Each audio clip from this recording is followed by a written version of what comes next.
की भाऊंना थोडंफार काहीतरी ट्रोलिंग केलं जातं, विकास निधी आणला नाही, काय केलं एका वर्षामध्ये. तर माझं प्रत्येकाला सांगणं आहे, आज आपण शेतकरी आहे, एखादा आपण आता शेती सगळेजणच करतो, एखादा जनावर जर घेतलं आपण ते लागू वगैरे झाल्यानंतर, तर त्याला ऍक्च्युली ते हे होण्यापर्यंत जवळजवळ त्याला आपण 8-9 महिने थांबतो, त्यावेळेस ते व्यायला होते.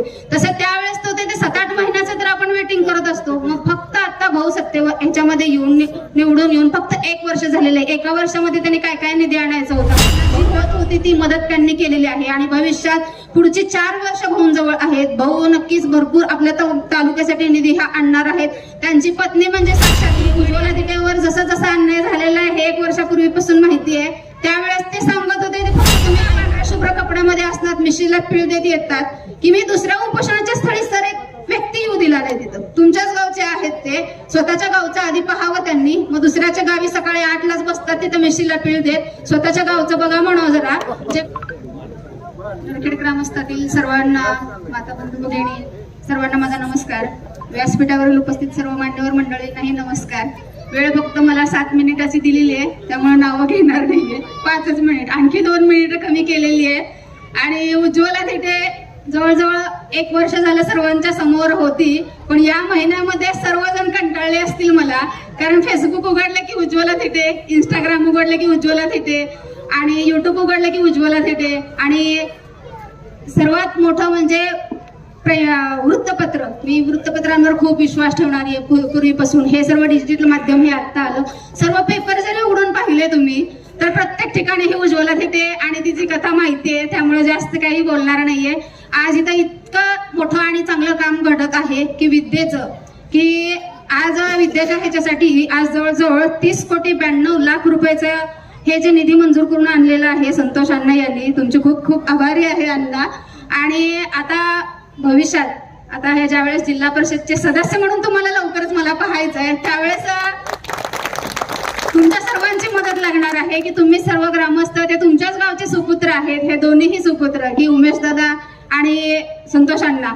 आता तुम्ही एकच करायचंय की त्यांना जिल्हा परिषदच्या याला भरघोस मताधिक्यानं ज्यावेळेस तुम्ही निवडून आणचाल त्यावेळेस त्यांचा हा कणखर आवाज त्यावेळेस जिल्हा परिषदच्या सभागृहामध्ये गाजणार आहे.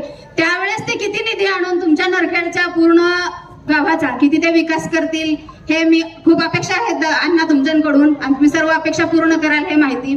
आणि आता आपले आमदार साहेब राजूभाऊ खरे, आता हे तर पाणीदार आमदार म्हणून प्रत्येकांना प्रचितच आहेत.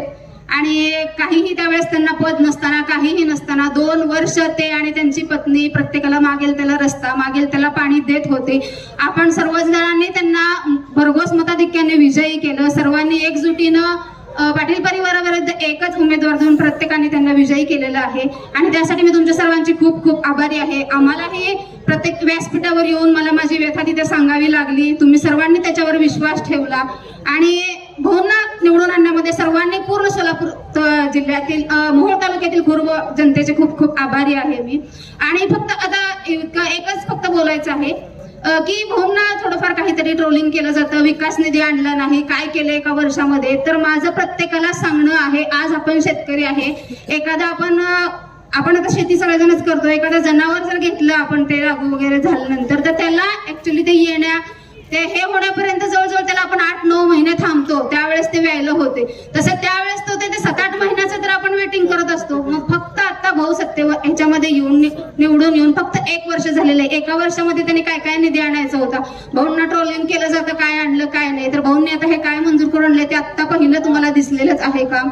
भविष्यात हे ते खूप कामं करणार आहेत. मध्यंतरी त्यांची तब्येत ठीक नव्हती, तरीही एवढं मोठं पुराचं आसमानी संकट आलेलं होतं प्रत्येक मोहोळ तालुक्यातील लोकांवर.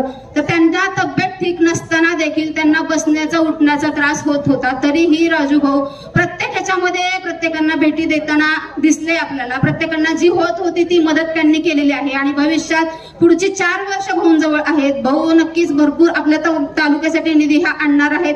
त्यांची पत्नी म्हणजे साक्षात रुक्मिणी आहे आणि भाऊंबरोबर त्यांच्या पत्नीचाही तितकाच सहभाग मोहोळ तालुक्यातील जनतेसाठी आहे आणि तो भविष्यातही खूप राहणारच आहे. आता भविष्यात जिल्हा परिषदच्या ह्याच्यासाठी गाव दौरे वगैरे चालू करणार, गाठी भेटी भाऊ पण घेणार आहेत, दादा पण घेणार आहेत. मीही पण मातांचा आता 2-3 दिवसांनी दौरे चालू करणार आहे की तुमच्या काहीतरी समस्या असतील, जे काय असतात ते महिला पटकन बोलू शकत नाहीत, पण तुम्ही माझ्यापाशी ते मत व्यक्त करू शकता. त्याचं 2 दिवसामध्येच तुम्हाला प्रत्येक ठिकाणी फेसबुकवर वगैरे त्याच्या सगळ्यांना माहिती होईल, मोहोळ तालुक्यातील लोकांना. आज मीडिया मार्फत सांगते की प्रत्येकाने भरघोस याच्याने तुमच्या ज्या काही अडचणी असतील, जे काय मी तर ते भूमपर्यंत नेण्याचा प्रयत्न करेन, संतोष अण्णांजवळ नेण्याचा प्रयत्न करेन आणि उमेश दादांजवळ नेण्याचा प्रयत्न करेन. एवढं फक्त तुम्हाला सांगू इच्छिते. आणि उज्ज्वला तिथेवर जसा जसा अन्याय झालेला आहे हे 1 वर्षापूर्वीपासून माहिती आहे. त्यावेळेस ते सांगत होते ते फक्त तुम्ही ऐकत होतात, पण गेल्या 15 दिवसात साक्षात प्रत्येकाने प्रत्येक डोळ्यासमोर पाहिलेलं आहे की उज्ज्वला तिथेला त्रास कसा झालेला आहे.